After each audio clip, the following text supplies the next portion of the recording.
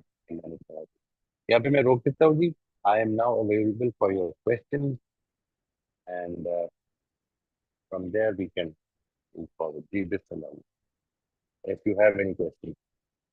आज तो हमने जी छोटा ही सर, रखा अभी तो किसी का नहीं है सवाल।